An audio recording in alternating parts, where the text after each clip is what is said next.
క్రీస్తునాథుని యందు ప్రియ సహోదర సహోదరులారా, నేడు సామాన్య 4వ ఆదివారాన్ని కొనియాడుతున్నాం. ఈరోజు మనం ధ్యానం చేసుకునే అంశము దీనులదే దైవరాజ్యము. నేటి సమాజంలో అనేక మంది పేదవారున్నారు, అనాథులున్నారు, అభాగ్యులున్నారు. పేదవారికి సమాజములో గుర్తింపు లేదు. పేదవారు బలహీనులుగా గుర్తింపబడతారు. అందుకే అందరూ ఆర్థికంగా ఎదగాలని ప్రయత్నం చేస్తున్నారు ప్రియ సహోదరి సహోదరులారా. కానీ నేటి పరిశుద్ధ గ్రంథ పఠనాలు పేదవానిని భాగ్యవంతునిగా పరిగణిస్తున్నాయి. జెఫన్యా ప్రవక్త తన గ్రంథంలో ఈ విధంగా తెలియజేస్తున్నాడు: దేశములో వినయవంతులైన ప్రజలారా, దేవుని ఆజ్ఞలను పాటించు జనులారా, మీరు ప్రభు వద్దకు రండు. న్యాయమును పాటింపుడు, వినయమును అలవర్చుకొనుడు. ప్రభువు తన కోపమును ప్రదర్శించినప్పుడు మీరు శిక్షను తప్పించుకుందరు. ప్రభువునందు ప్రియ సహోదరి సహోదరులారా, జెఫన్యా ప్రవక్త క్రీస్తు పూర్వము 640వ సంవత్సరంలో ప్రవచించాడు. ప్రజలు దేవుని మరచి గర్వముతో జీవించారు, విచ్చలవిడితనముతో జీవించారు. అందుకనే వారు శిక్షింపబడతారు అని తెలియజేశాడు. ప్రవక్త ప్రవచించినట్లే యావే ప్రభు గర్వాత్మలను, పొగరబోతులను నాశనం చేశాడు. మిగిలిన కొద్ది మంది దీనులుగా జీవిస్తారని ప్రవక్త తెలియచేసి ఉన్నాడు. ప్రియ సహోదరి సహోదరులారా, గర్వం ఉన్న చోట దేవునికి స్థానం లేదు. ఎవరైతే దీనాత్మ కలిగి జీవిస్తారో అటువంటి వారే దేవుని యొక్క వరాలు పొందుకుంటారు. ప్రియ సహోదరి సహోదరులారా, నేటి సువిశేషం కూడా ఈ విషయాన్ని మనకు తెలియజేస్తుంది. మత్తయి సువార్త 5వ అధ్యాయము 1వ వచనం నుండి 11వ వచనం వరకు: దీనాత్ముల ధన్యులు, దైవరాజ్యము వారిది. దైవరాజ్యం పొందాలంటే దీనాత్మ అవసరము. ప్రియ సహోదరి సహోదరులారా, దీనాత్మకు స్థానము పేదరికములో, దారిద్ర్యములో లభిస్తుంది.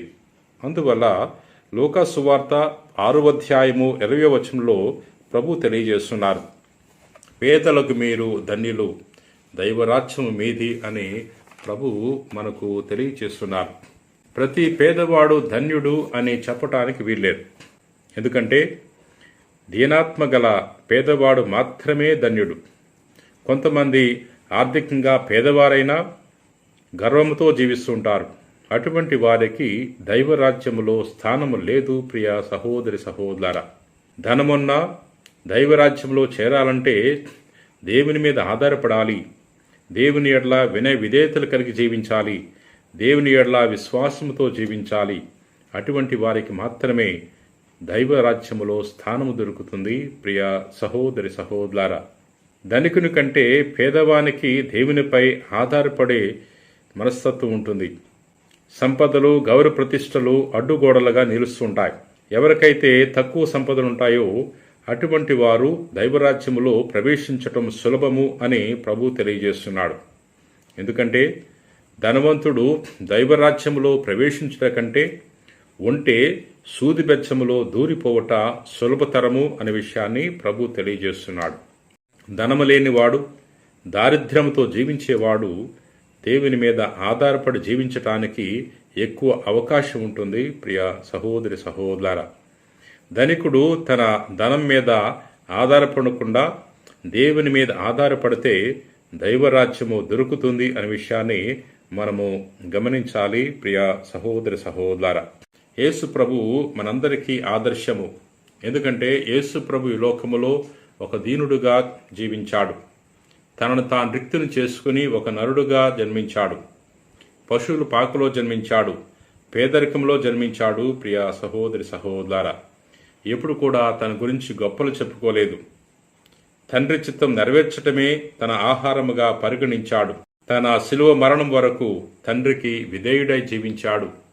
దీనుడిగా జీవించాడు. ప్రియ సహోదరి సహోదరులారా, మనం కూడా మన జీవితంలో యేసు ప్రభుని ఆదర్శంగా తీసుకుని దీనాత్మ కలిగి జీవించాలి. ప్రియ సహోదరి సహోదరులారా, ప్రార్థన చేసుకుందాం. పరిశుద్ధుడగు ప్రేమ కలిగిన ప్రభువా, దయగిన సర్వేశ్వర, ఈ రోజున దీనాత్మ గురించి మేము ధ్యానం చేసుకుని ఉన్నాం. మాలో ఉన్న గర్వాన్ని తీసివేయండి, అహంకారాన్ని తీసివేయండి. ఎల్లవేళలా మేము నీ యెడల వినయ విధేయతలతో జీవించే గొప్ప మనస్తత్వాన్ని మాకు దయచేయండి. ఈ రోజున ఎవరెవరైతే ఈ వాక్యాన్ని ఆలకించి ప్రార్థన చేయుచున్నారో అటువంటి వారందరినీ కూడా దీవించమని మా నాథుడైన క్రీస్తు ద్వారా మనవి చేయుచున్నాం తండ్రి. ఆమెన్.